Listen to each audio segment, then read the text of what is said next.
Yeah, so I think we talked a bit about storytelling, right? And years ago when I was like 5 or 6, I remember being on stage as well because I was from performing arts and I used to perform. I was in drama, so I remember it was just something like that. But I just remember that it was all lights in my face. This was when I was 5 or 6, and that was the first time I actually had a voice, to actually share about things that mattered to me. And I remember I was supposed to give a speech, but someone else was selected instead of me, and I felt very disappointed. Not because I wanted to, be in the limelight, but because I wanted to have that voice, to speak about things that mattered to my heart. So yeah, growing up, I started performing on stage. I was acting, singing, dancing, and right all the way until I was 15. And I think at 15, I had this final performance, like a final monologue that I did. And it was actually about, my experience with a mental health condition, which I didn't really share with my family and friends. And even the audience didn't know, that it was about my experience with, a mental health condition. But I knew what it was, and I felt like from then on, I could no longer do this.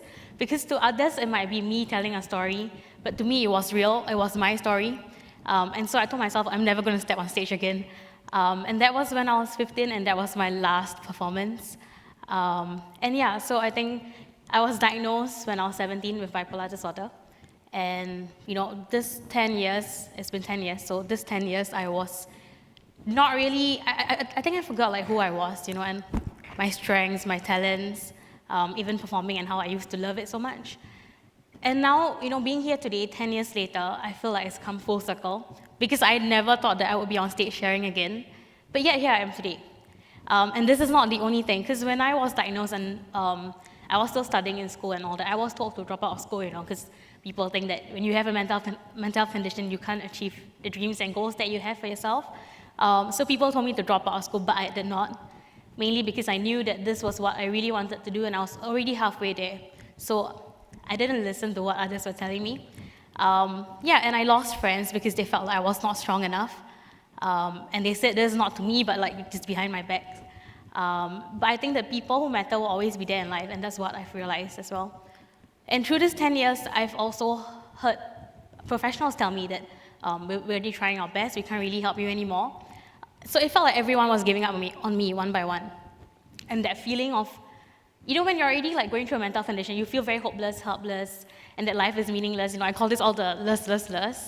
But yeah, so to hear that and to feel people giving up on you, it becomes even worse, even more depressing. And my mom actually told me that she was told that she should be prepared for the worst, mainly because I think I was trying to end my life a lot, and I think people felt like I'm already on maximum dosage of medication, there's only so much that we can do. So to go from that, feeling very helpless and hopeless, to actually coming here and being here today, and I think I've shared, my purpose in life is to heal and help heal. And without going through all this 10 years that I've had, I don't think I would have been able to discover that purpose in life. And I think this purpose is what keeps me going, because it gives my life meaning. And I said, when you're going through this, you feel like life is meaningless. Yet having this meaning is what keeps me going every day, right up till today, because it hasn't been easy. And I think even just preparing for all this, I know how important it is to have a voice, because I've had people come up to me and tell me, thank you for speaking up, for sharing this, because it matters to them. It did not just matter to me. In fact, this year, early this year, I lost a friend to suicide, and she was one of the people who would come up to me and tell me that, you are an inspiration for me. And I know that she herself would have wanted to do this, because she is someone who would love to share, to help others, because she has such a giving heart. But her not being able to be here today, and 25th October was actually her birthday. Yeah, so her not being here today, she's no longer gone. She lives on in our hearts and my heart. And I think just me being here is also a way of me representing what she would have wanted and what she would have done. Because I think many of us suffer in silence. I have been through that, and I'm sure many others suffer in silence, and I don't think it's worth it. Because, I've seen how people have lost their lives as well. I survived, and I came full circle. I'm now working as a peer support specialist at the Institute of Mental Health. So I've always believed that you don't always have to receive care, you can also be giving care. And I think that is something I really want people to remember as well, that at different points in our life, we are also always needing support in different ways, but we are also giving in different ways. Yeah, so I'm working as a peer support specialist, and even, so I mentioned going back like 10 years and coming full circle, because 2017 is not just 2019 to me. Sorry, I was saying 2017 because I was diagnosed when I was 17. But yeah, so it's not just the year, but this year means a lot to me for several reasons. I think firstly, I mentioned that, I'm now giving care as well, not just being on the receiving end of care. So I'm working as a peer support specialist, which is also in line with my purpose to heal and help heal. And I think recently I also became a board member with the International Association of Peer Supporters. And this is something that I never imagined that I would be able to do, because nothing about me, I would think that nothing about me would qualify me to do all this. I do not come from, a family who has contacts. I'm not from a rich family. I come from very humble beginnings. There were times when my family didn't have a place to stay. We slept at the bus stop. I do not come from a privileged background. And I haven't even done my degree. And I think in Singapore, a lot of people always talk about, having a degree, having a master's and all that is so important. But I have not done that. So I really think it's also not just about where you are, in terms of education, but also we can always give something, no matter where we are, with what we have. Yeah, and I think I also come from an ethnic minority in Singapore. I'm not part of the majority race in Singapore, but I think, and if this matters as well, I'm female. So yeah, I think to be on a board where there is representation and diversity, I think that is something that I strongly believe in, because we need voices and we need more voices from everyone. I don't think we are hearing enough of that. And me being here today, I cannot represent everyone. Yes, I'm representing many people who also want to have a voice to share. But I think we also need more stories and more people to come up and share. Yeah, so I think, if I were to look back 10 years ago, I would never have imagined that I would be here today. And I would never have imagined that I would achieve all that I've achieved. But I always believe that it's possible, and in fact, what keeps me going is knowing that nothing is impossible. And to me, this is just the beginning. So, this 10 years and living with a mental condition has made me so much stronger. And I would never trade this experience. I'm not saying that it's pleasant or fun. But yeah, I've benefited in a way that I've developed the strength and resilience. But I think more than strength, it takes courage. Because to even speak, and share my story and just being vulnerable with not just yourself, but with an audience, is not easy. I'm going to be very honest, I was very afraid and very nervous, and that's nothing new for me. But yeah, I think even with this fear, we can still do it. And I think more than strength, I am courage. And I think this is very important, because a lot of us live every day, each day. Just getting through each day is not easy when you have a mental condition. But it takes a lot of courage and strength to face that, especially within yourself, looking inwards first. So yeah, in this 10 years, if I've not been through all this, I would not have developed what I needed to also cope with my dad's passing. So my dad passed away in 2017 from advanced cancer. And in fact, 30th October is his birthday. So, this few days, it's filled with all so many significant memories and events. But this is what keeps me going. And I think I've been able to create meaning out of this loss. And I hope that, just me speaking about this in a way would make my dad proud, because it's something that I never really managed to do while he was alive, but I think that I hope I can do right now. Yeah, so 10 years, I've lost friends. People have told me to drop out of school. I also lost a relationship that almost ended in marriage. You can lose a lot of things and many things. Just because you have a mental condition, people think that you're not capable of certain things. But I'm not going to let this stop me. And this is just the beginning, like I mentioned. So this is just a part of my story. Like I mentioned, we all have stories, and it's not about whether we have a mental condition or not. I think we all have experiences in life that we can share and that will benefit others. And when we share, we help others heal as well. So it's not about whether you have a mental health condition, but we all have mental health. So just me sharing this story is my first step.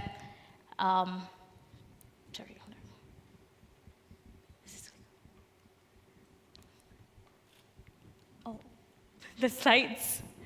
Are there slides? Sorry. I can't see the screen, but are there slides on it? Oh, okay, cool. Yeah, sorry, yeah. Yeah, so now, I mentioned just now to heal and help heal. That's my purpose, and that's what keeps me going, right? And I just shared, a part of my story. But today, I also want to talk about having a voice and sharing our stories. Like many of us have stories that we can share. Sorry, I can't do this.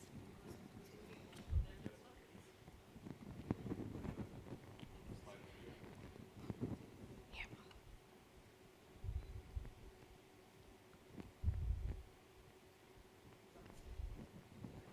Yeah, this is okay. It's okay. Yeah, so I mean, when you see these headlines, what comes to your mind?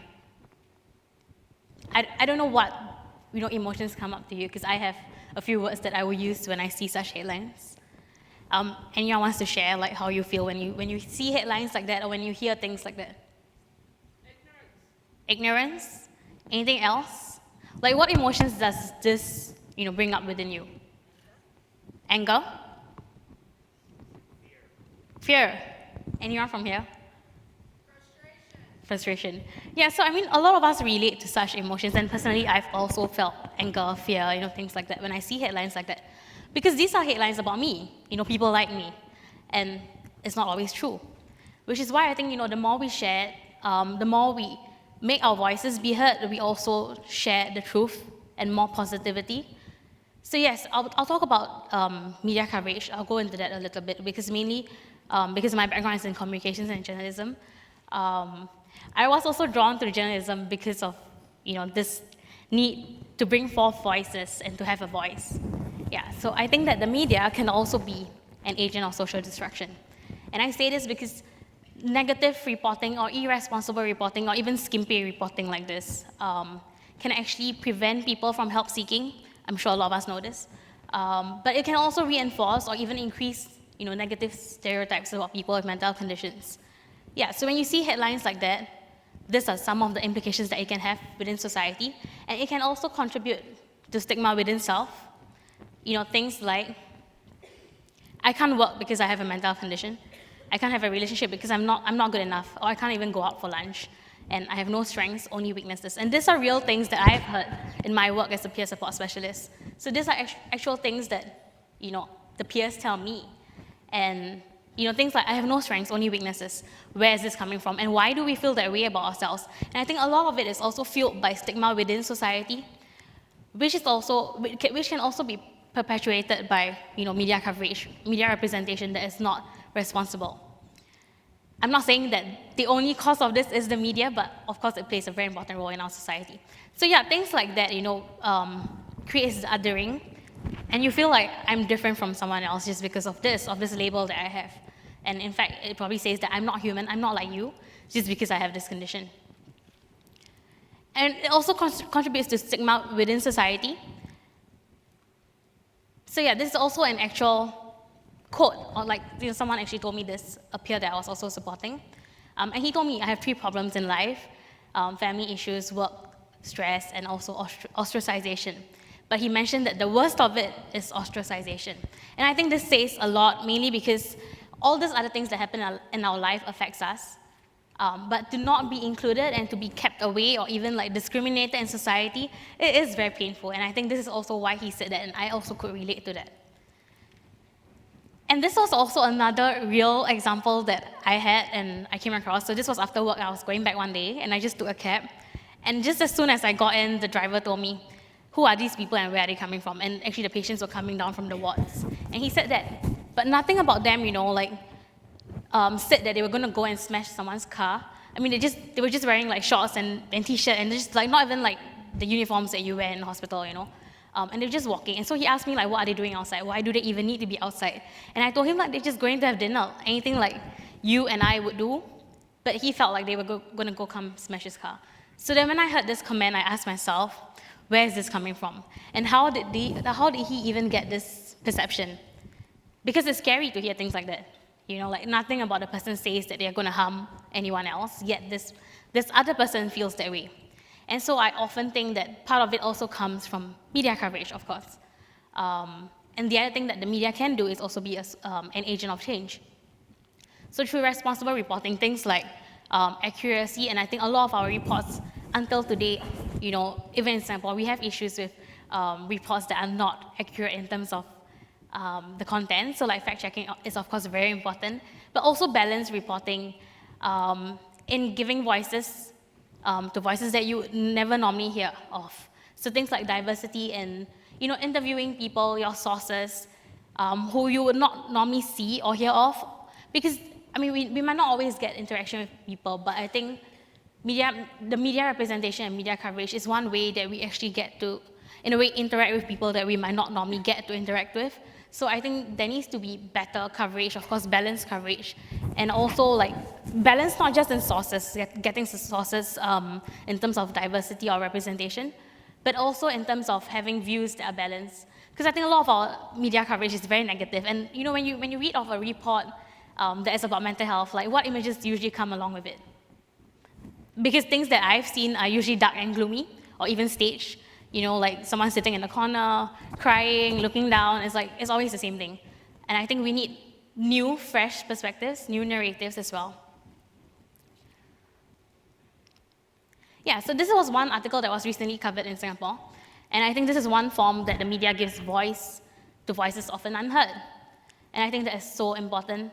And we need many stories. I told you, like, we can't just have one narrative all the time. And even me being here today is not enough. We need more people to speak up. And I've personally had a challenge with speaking up, because whenever I had opportunities to, voice my opinions on certain things, I don't always do, and I had to ask myself, like, why? And like I mentioned just now, a lot of it was fear. But I think having a voice and speaking up is important, as much as we want, like, the media to highlight voices that we don't usually hear.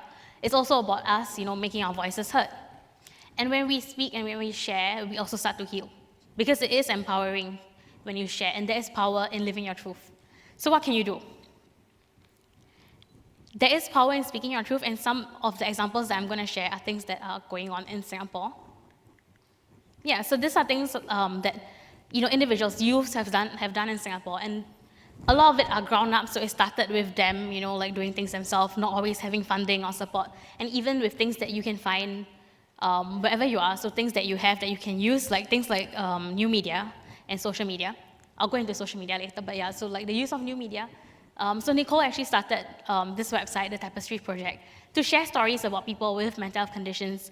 And it might not always be the things that you see in the news, because these are stories without an agenda. These are real-life, honest depictions of people with mental health conditions. And I think it's very important to be authentic as well. So this is one opportunity where people actually share their stories. Then there's also the use of social media. So Narwira actually, use social media, and I think a lot of us have access to social media. It's something like, at the tip of our hands and our fingers. So we can do this anytime. And I think even the things that we share can actually influence narratives and discourse within society, maybe even influence media coverage. Because these are things I've seen happen in Singapore. Then there's also the use of print media, of course. This was one of the books that we recently published in Singapore, and it's also a compilation of recovery stories by our peer support specialists. We were not selling this book, we just gave it out because we wanted people to know that recovery is possible, and that is possible for everyone. It does not look the same for everyone, but it is possible for everyone, and we wanted people to know that. So we printed 1,000 copies of this, and I think we are going to print more.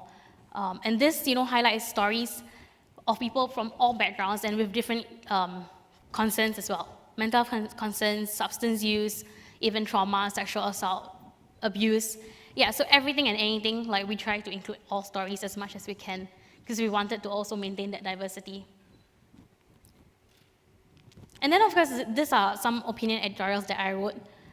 So yes, having a background in communications and all that, I don't always have to be writing stories about others, like not just journalism, but also providing my opinion and having a voice. And having a voice is not always just about speaking like that. I think this year I should not be 2019, I should call it the year of the voice, because I actually lost my voice like 3 times this year. And I know the importance of having a voice, because there are things that you want to say and you can't when you don't have a voice. But I'm not just talking about the voice, like the physical voice, but also things that you do, whether it's written or finding your own ways of expressing yourself. Yeah, so then my question to you is, will you be an agent of change or social destruction? Because you have a voice. We all have a voice, right? So yeah, if there's one thing I want everyone to know is that you should never underestimate what you are capable of, because I never thought that I would be able to do all this myself. But yeah, I believe that we can always do something with what we have from where we are. Thank you.